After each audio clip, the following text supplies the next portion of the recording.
Module 21 Bird, Flower and Animal Painting of the Shung Dynasty, 10th to 13th centuries. I, Dr. Rita Pratap, former head of the Department, Drawing and Painting, University of Rajasthan, Jaipur. A number of artists in Huit Tusung in Northern Shung Academy were experts in painting animals, which formed the 7th category in the catalogue of his collection. The early 12th century master Li Ti, for example, was not only an accomplished flower painter, he was noted also for his painting of the water buffalo, that show patient beast whose pondering form had become to the Chinese city dwellers a symbol of peace and tranquility of country life. Besides flower painter, Li Ti was an accomplished animal painter also. Mao Wan, son of Mao Shung and Han Khan, were other painters who specialized in painting animals. In the catalogue of painting collection of the Emperor Hui Tusung, 8th of 10 categories of painting were Hua Neo, bird and flower painting. The earliest known Chinese example is to be found on the side of a pottery grave jar. Birds on a flowering branch. Decoration on pottery grave jar, 2nd to 3rd century AD, in the collection of Dr. Paul Singer of New Jersey, seems to be an isolated example. The art of flower painting has scarcely developed at all in China, when the introduction of Buddhism created a demand for painters who could execute elaborate flowered canopies over Buddha and Bodhisattvas and depict the flower-strewn paradises described in the sutras, that is, Buddhist scriptures. From the temples, the art of flower painting spread to palaces and mansions, where it formed an effective decoration for walls, screens, and furniture generally. In the 10th century, Huang Chuan in Sichuan and Hisu Hisi in Nanking were both famous flower painters. The Chinese critiques customarily divide painting into 3 large subject categories. The 2 dealt with figure and landscape, and a 3rd included pictures of birds, flowers, and animals. In the catalogue of the painting collection of the Emperor Hui Tusung, the 8th of the 10 categories of painting were Hua Neo, bird and flower paintings. The earliest known Chinese example is to be found on the side of a pottery grave jar, birds on a flowering branch. It is a decoration on pottery grave jar belonging to 2nd or 3rd century AD, at present in the collection of Dr. Paul Singer of New Jersey. Seems to be an isolated example. The art of flower painting had scarcely developed at all in China, when the introduction of Buddhism created a demand for painters who could execute elaborate flowered canopies over Buddhas and Bodhisattvas and depict the flower-strewn paradises described in the sutras, that is, Buddhist scriptures. From the temples, the art of flower painting spread to palaces and mansions, where it formed an effective decoration for walls, screens, and furniture generally. In the 10th century, Huang Chuan in Sichuan and Husu Hisi in Nankin were both famous flower painters, though for quite different techniques. According to earlier accounts, Huang Chuan applied his colors direct in thin washes without a strong outline, a technique called Mo Ku Hua, literally boneless painting. For example, his painting titled An Assembly of Birds on a Willow Bank is a hand scroll probably belonging to Shung Dynasty and at present in the Haven Country Yale University Art Gallery. Study of wonderful birds and other living creatures by Huang Chuan artist. It is ink and paints on silk, double album leaf mounted on a scroll and at present in the Beijing Palace Museum. This is more of a fragment or a study than a composition. It shows birds, insects and two turtles in a loose composition where they stand unrelated but are portrayed with meticulous precision. It could be described as study in the Western sense. The artist's dedication is so lifelike that one can even identify different bird species. His manner was described as the life painting style, Qi Shang, meaning that the artist painted accurately from nature. Hosu Hisi, on the other hand, drew his outlines firmly in ink and then filled them in color. In general, later flower painters in the academy tradition are said to have based their techniques on the more decorative manner of Huang Chuan, while a mature claimed to follow Hosu Hisi. Because the basis of his art was the ink line, the natural means of expression of the scholar and calligrapher. But in any event, beginning with Huang's son, Huang Chu Tsai, they all borrowed the techniques freely from both schools and the two traditions are not clearly defined.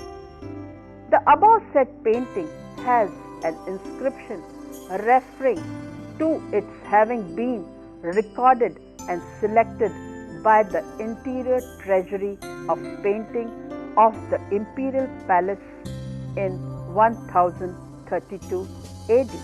The painting has been severely damaged and so clumsily restored that it is now impossible to tell whether or not it goes back to the 10th century and Huang Chuan, though a careful examination of the underlying ink drawing suggests that it may well be a work of Shung Dynasty. The flowers painted in a thick impasto style gives an effect of relief.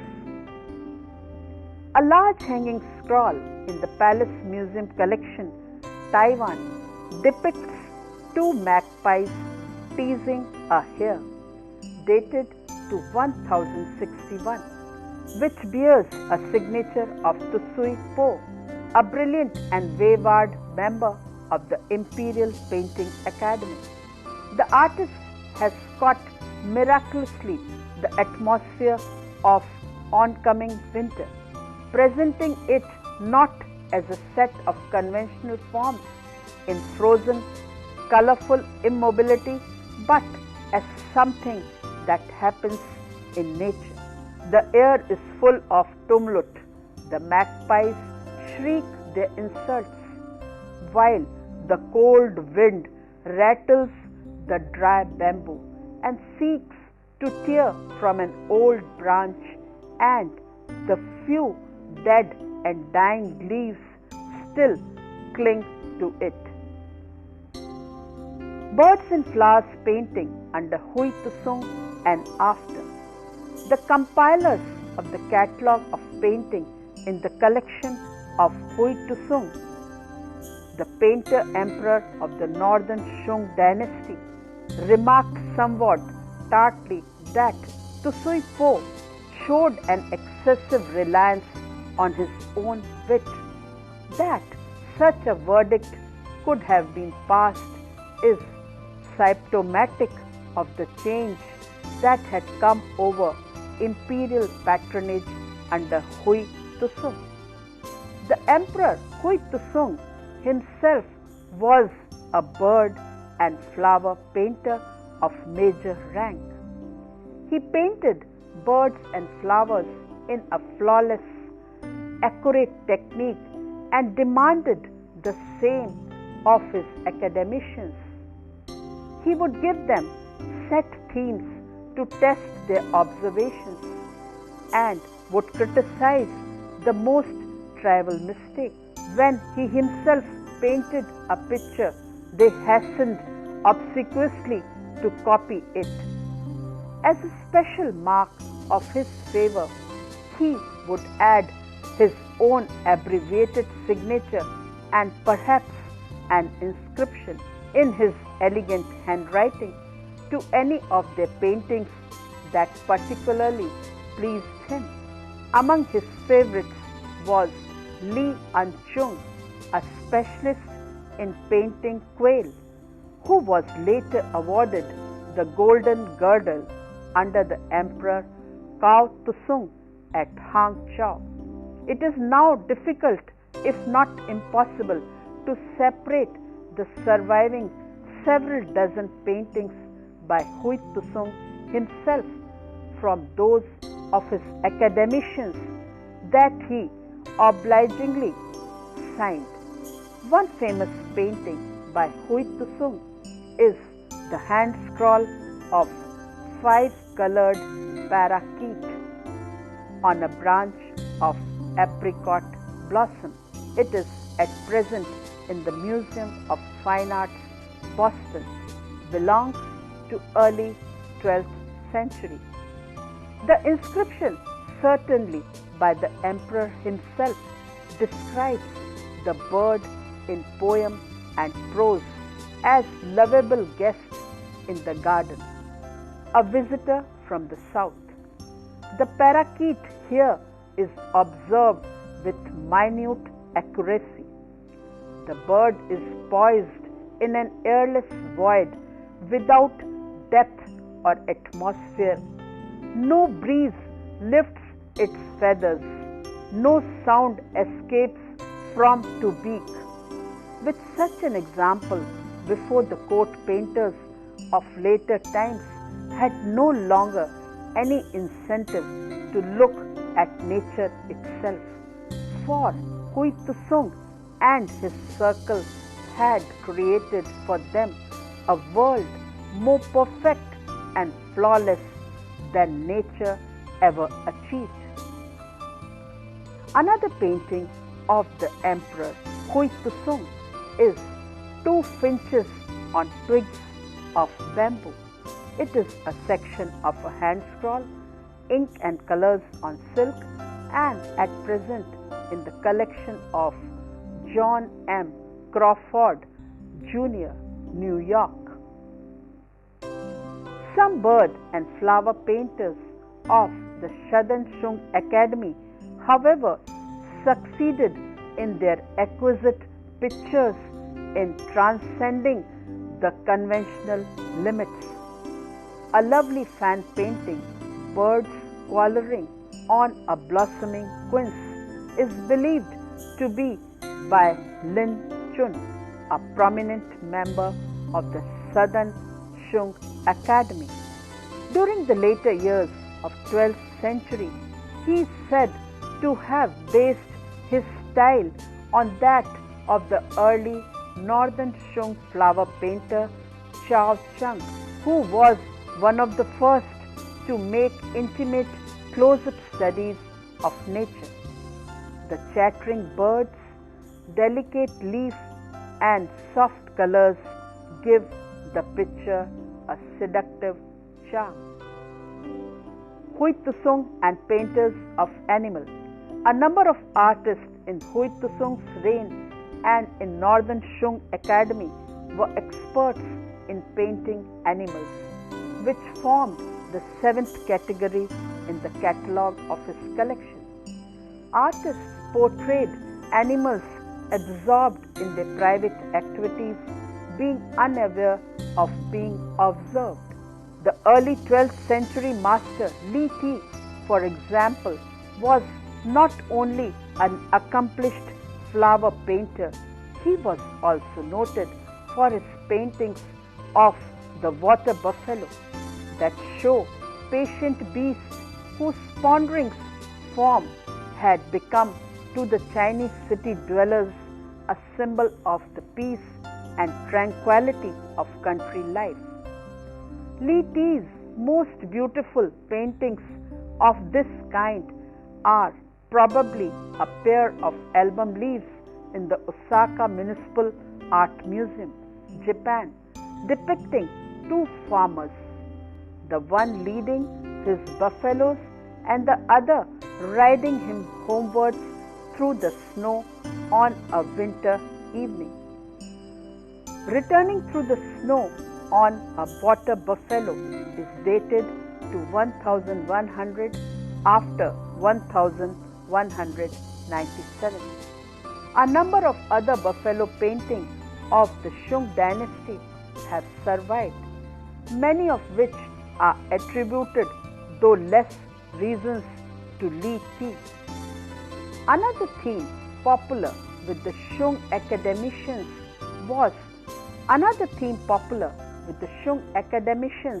was the melancholy parody of human nature to be seen in the faces of monkeys.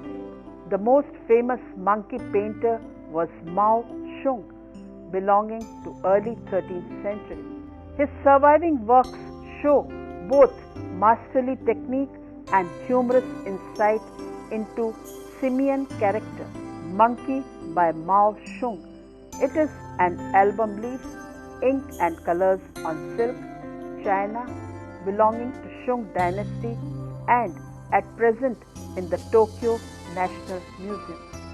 This has captured the character of the seated monkey. His son Mao I specialized in painting dogs and cats in garden setting. Album leaf attributed to Mao I, mother cat and kittens in a garden, dated to 12th century. The mother cat, in its plump haughtiness, is an animal counterpart of tongue coat ladies. The same aristocratic conviction of security is expressed in its poise and calm gaze. Two of the kittens wrestle playfully, another in the foreground, its orange fur but all invisible against the brown silk, gazes upward at the pair of small white butterflies dancing in the air beside the hollyhock flowers. In a famous pair of hanging scroll in Palace Museum collection Taichung, one can find deer among red-leafed maples. The scroll represents herd of deers in autumn forests of maple trees. As regards its creation, a convincing theory is that they were produced under Liao dynasty of the Khitan Tatar, which controlled the north of China along with parts of Mongolia and Manchuria. Horses as a subject for painting seem to have appeared less to the Shung emperors, who preferred gentler themes than tongue emperors. Nevertheless, Shung horse painters usually modeled their style on the Tang masters, and one of them, Chen Chu Chang, active about 12th century, was said in his day to be a Han Kang reborn. Surviving pictures attributed to him are mostly scenes of Mongol horsemen or illustrations of the story of Wen Qi, a lady of the Han Dynasty who spent 12 years as prisoner of the barbarian Hsiung Nu tribe. The horse indeed was always a northern subject. It became very popular in the North China under the Qin Tatars and later under Mongols. The album leaf showing a Mongol soldier escorting a Chinese woman with her 2 children was probably painted by a Chinese artist working for Qin Tatar court in the 12th and 13th century. Here the horses have a solidity of form and vigor of movement, very different from the suave refinement displayed at the same period by a horse painter of the Southern Shung Academy. Another anonymous, a 10th century, attributed to Han Khan hanging scroll of monkeys and horses.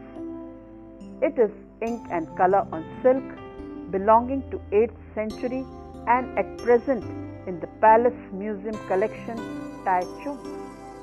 In the picture, 2 monkeys hang from the upper branches of a tree and a third perched on a rock, and the 2 horses below trotting towards an undefined destination. Though attributed to Han Khan, but appears to be a later, probably early Shung in date. Some other painters who painted the animal subjects were Mu Qi, better known as Fa Cheng in China.